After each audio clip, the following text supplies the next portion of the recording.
Guys എല്ലാവർക്കും പുതിയൊരു വലിയ സ്വാഗതം ഗെയ്സ്. അപ്പോൾ നമ്മുടെ ഇന്നത്തെ വീഡിയോ വെച്ചാൽ ഇന്ന് നമ്മളൊരു പെറ്റ് ഷോപ്പിലോട്ട് പോയ വീഡിയോ ആണ്. ഡെയിലി വ്ളോഗ് എന്നൊക്കെ പറയത്തില്ല, അതുപോലത്തെ ഒരു വ്ളോഗ്, ചെറിയൊരു വ്ളോഗ്. അപ്പോൾ ഈ നമ്മളാണെങ്കിൽ അവിടെ കയറി ചെന്നപ്പോൾ തന്നെ ഒരു പൂച്ചക്കുഞ്ഞിനെ കണ്ടു. ഈ പൂച്ചക്കുഞ്ഞിനെ കണ്ടപ്പോൾ എനിക്ക് റഗ്ഡോളിനെയാണ് തോന്നിയത്. ഈ റഗ്ഡോൾ എന്ന് പറയുന്ന ഒരു പൂച്ചക്കുഞ്ഞില്ലേ, ആ സ്ഥലത്തിന് എനിക്ക് തോന്നി. എനിക്ക് ഭയങ്കരമായിട്ട് ഇഷ്ടപ്പെട്ടു കേട്ടോ. പൂച്ചക്കുഞ്ഞ് ഓൾറെഡി അത് സെയിലായതാണ്, ആ ബർത്ത്ഡേ ഗിഫ്റ്റാണ്. അത് കൊണ്ടുപോകും കേട്ടോ കുറച്ച് വരുമ്പോൾ. അപ്പോൾ ഈ സാണ്ട ഇവിടെ കുറേ കിളികളൊക്കെ ഉണ്ട്. ഈ കൊക്കറ്റയിലൊക്കെ ഉണ്ട്, നല്ല ഡ്രസ്സല്ലേ ഈ കൊക്കറ്റയിൽ എന്നൊക്കെ പറഞ്ഞാൽ ഞാൻ കൊഞ്ചിക്ക് തന്നെ അതൊന്ന് ആ ഓഡിയോ അതിൻ്റെ അകത്ത് കേൾപ്പിക്കാൻ വേണ്ടി കേട്ടോ. കേൾപ്പിച്ചങ്ങനെ എന്തെങ്കിലുമൊക്കെ ഗീസ്. അപ്പം അത് ഭയങ്കര ഇണങ്ങി, അത് ഹാൻഡ് ഫീഡ് ചെയ്യുന്ന കോക്കറ്റയിലാണ്. അതുകൊണ്ടാണ് ഇങ്ങനെ നമ്മൾ കൈ ഇങ്ങനെ വയ്ക്കുമ്പോഴത്തേക്കും ഇങ്ങനെയായിട്ട്. പിന്നെ ഇവിടെ കുറേ ബേഡ്സൊക്കെ ഉണ്ട്. ഈ ചെറുക്കൻ്റെ അറിയാതെ ഫോൺ കൊടുത്തു പോയതാണ് കേട്ടോ. അങ്ങനെയാണെങ്കിൽ അവിടെ കിടന്ന് എന്തൊക്കെ കാണിക്കുന്നുണ്ട്, എന്താ കാണിക്കുന്നതൊന്നും മര്യാദയ്ക്ക് മനസ്സിലാവുന്ന പോലും ഇല്ല.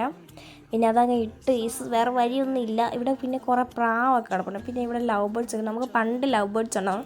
പിന്നെ ഇവിടെ ഒരു കാര്യം നടക്കുന്നുണ്ട്, അത് നിങ്ങൾ ഓടിയിട്ട് കേട്ടോ.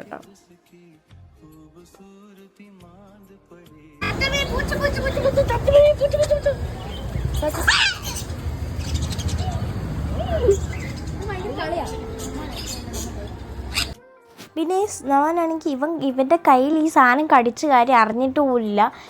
വീട്ടിലോട്ട് പോകുന്ന വഴിക്ക് ഇവന് മുടി വെട്ടണമായിരുന്നു കേട്ടോ. അപ്പോൾ ആ സമയത്താണ് ഇവൻ്റെ കൈ മുറിഞ്ഞെന്നുള്ള കാര്യം ഞങ്ങൾ അറിഞ്ഞത്.